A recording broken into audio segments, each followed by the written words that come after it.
I'm Sam Eckmann, and I'm thrilled to be sitting here with the WGA-nominated writer of Togo from Disney+, which brings the true story of America's bravest animal to life, often untold true story. This is Tom Flynn. Thank you so much for joining me, Tom. And this story, again, it's about the Great Race of Mercy from Alaska, and not a lot of people know the real version of events. So I'm curious, what was the most exciting thing about the story that made you interested in writing a script? Well, it's rare that you get an opportunity to find a story like this. Jess Virtue and Louis Provost at Disney brought it to me, and I was struck by the fact that the story was wrong. That the wrong dog got the lion's share of the credit, and then the more you researched, the more you dug into the story of Togo. It's just phenomenal. It's even prior to the Mission of Mercy. It was a pretty amazing what he had accomplished in his lifetime. He's a pretty interesting dog. And a lot of course, the dog that gets all the credit is Balto, which is the one that has statues made for him. And I know I grew up as a kid with the Balto animated film, so I think that's a story that a lot of people take as fact as what happened when he only ran the last leg of the journey. Togo ran much more. Do you come up against, in your research, did you come up against a lot of resistance to that? Did you talk to any people in Alaska about how that legacy has affected them? Yeah, I did. When you talk to people in Alaska, you can't even if you ask the question, who's the greatest sled dog of all time, most of the time you can't get the question completed before somebody will say Togo. Definitively will say Togo. And so that was it. Prior to the Mission of Mercy, as far as sled dog people were concerned, Togo was the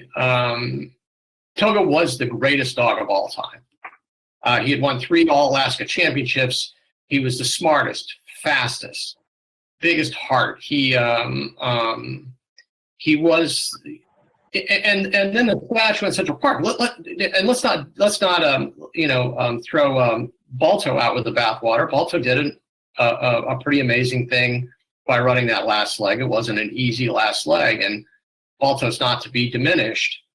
But it would be like if you were to put a statue in Boston for the New England Patriots of the last decade, and you put the statue up of some guy they got on waivers and who played in one game instead of Tom Brady. Yeah. As a former Bostonian, I can tell you that would be not go over very well at all. And with your film, when I watched it, I was really pleasantly surprised by the tone and the style of it, because I think what in our streaming culture, we scroll past a bunch of images on these streaming services, and you sort of make a judgment call like, oh, that's going to be a cute movie with the dog, but it's much more than just this.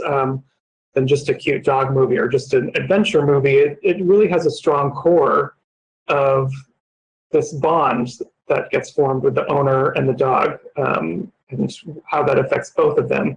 How did you, first go about finding that in your script? Coming through like piano notes instead of voice. Oh, are you still there? I am. Okay. Sorry, I think you dropped out for a second. Did you hear that last question? No, I didn't. Could you give it to me again? Sure. So I was just mentioning that I was very impressed and pleasantly surprised by the style of your film, because I think as we scroll through images all the time on our streaming services, we just see an image of a dog on a movie and think, oh, that's going to be a cute dog movie or an adventure movie. But yours is really so much more than that. It has this very strong emotional core between owner and dog, and how the two affect each other. Was that a very important thing from the get-go when you were writing? How did you first establish that? Well, I had a half border collie and half husky rescue dog named Molly. Don't ever do that, by the way. Don't ever get a half border collie, half husky. And Molly was a delight, but she was evil, and Molly would escape, and she had very clever ways of escaping. And when I first showed this to my wife said, "This is Molly. The Togo as a puppy is Molly." And so I knew this dog.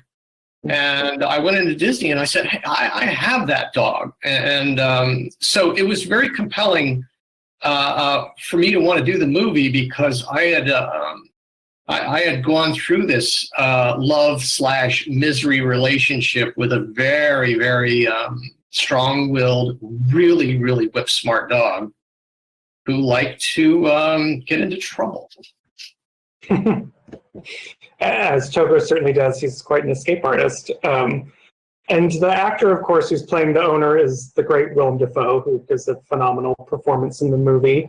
How soon was Willem Dafoe brought on, and does that sort of change the way you write things? Do you want to write differently when you know what actor is going to say the lines? No, we didn't do it for Willem. We did do it for Jamie Dornan, though, because when you have that voice, he didn't have as many lines, but when you have Jamie Dornan's voice, we had to write him lines actually when the movie was still being shot. We had to go back and get but Willem, being the consummate professional that he is, he's going to take what you give him. Mm-hmm. You don't have to tailor it for Willem. Willem's going to go through and look at the script, find out who that guy is, and he's going to become that guy. So we didn't change a word for him, I don't think. The script was, Erickson basically shot the script.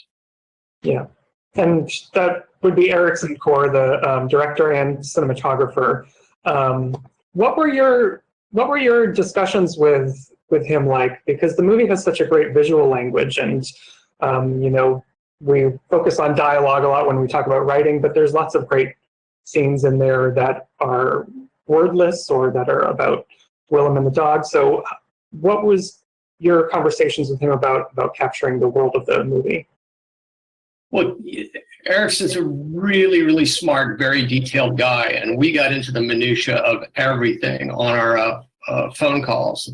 The first time we physically met was on the set, so we burned up the midnight oil in pre-production, doing whatever changes that we were going to make. But he took the words and he made it. Oh, phone's on. Excuse me. Turn that off. So he took what I had envisioned, and then he just brought an epic a look to it and an epic feel to it, and he was, how does somebody get those puppy performances like he got? I couldn't believe how great they were. I saw how they taught them. The puppies are taught at waist height. With all the things that they do are done. The puppies are done like when you see Togo walking in the rafters, he's walking at waist height on a beam that's the exact duplicate of what he's going to do in the shot. Mm-hmm. And I think Disney told us they had, I think, over $300K for puppy CGI, and we didn't use a penny of it, not one penny. Wow. Because Erickson just was patient and managed to put the camera at the right place. He got the puppy to look up at the right time and bark magically at the right time. It was, he's just a really, really gifted director and photographer. I was so pleased to have him shoot my movie.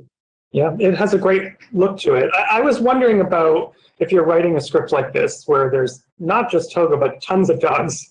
Were there mandates, from anyone to be careful about writing anything too complicated about dogs, because that's going to have to be another trained dog or another moment of CGI? Or do you just get to write what you want?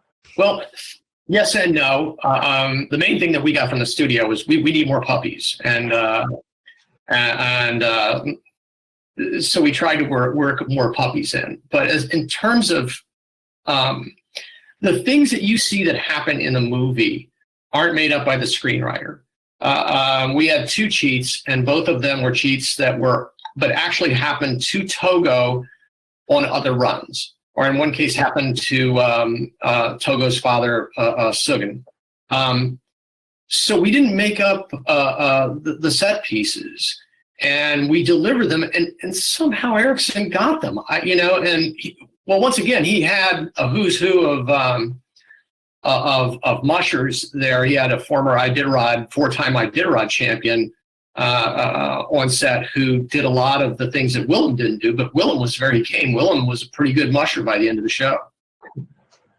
Well, so if it wasn't worrying about dogs with the script, what would you say was the most challenging aspect of the script to get correct while you were writing it?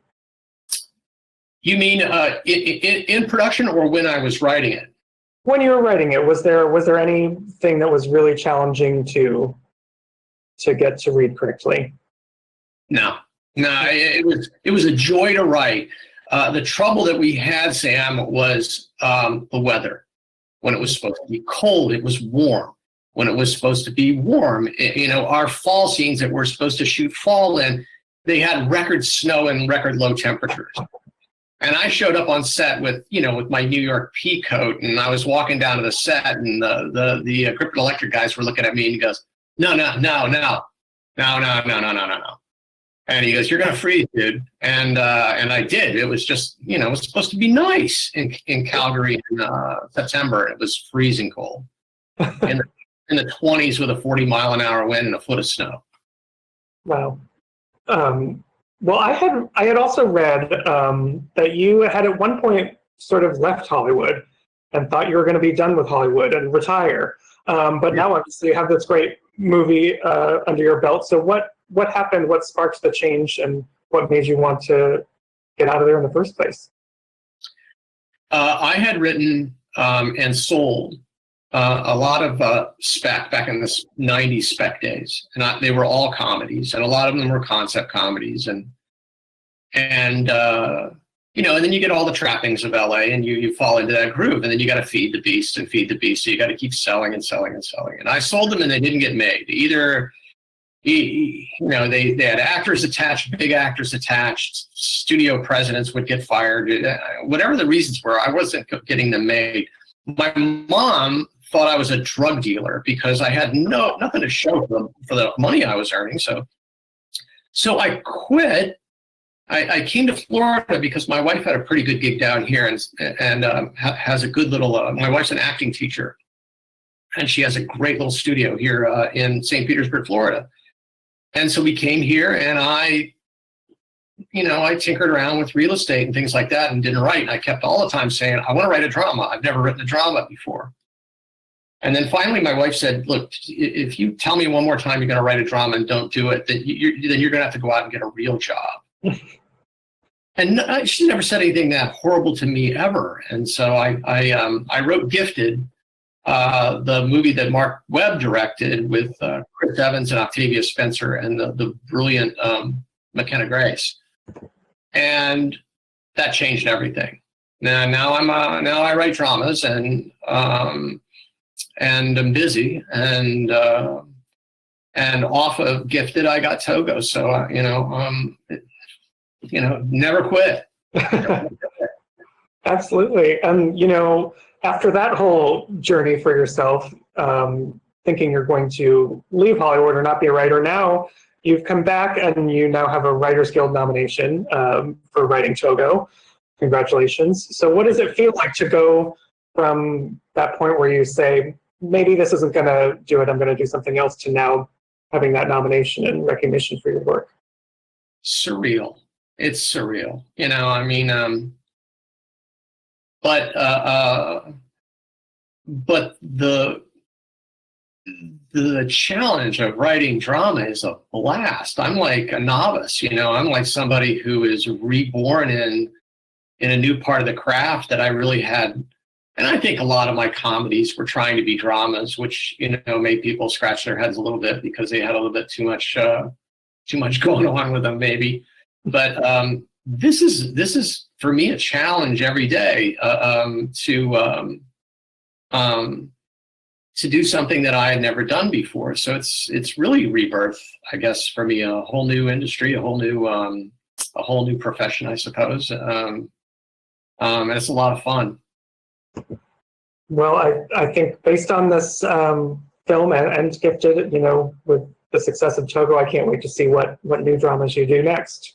I think we all can't. So thank you so much for joining me, Tom. Everyone out there watching, make sure you subscribe to Gold Derby. Keep in touch with all of our updates this season. And thanks again, Tom. Best of luck. Thanks, Sam. Be safe.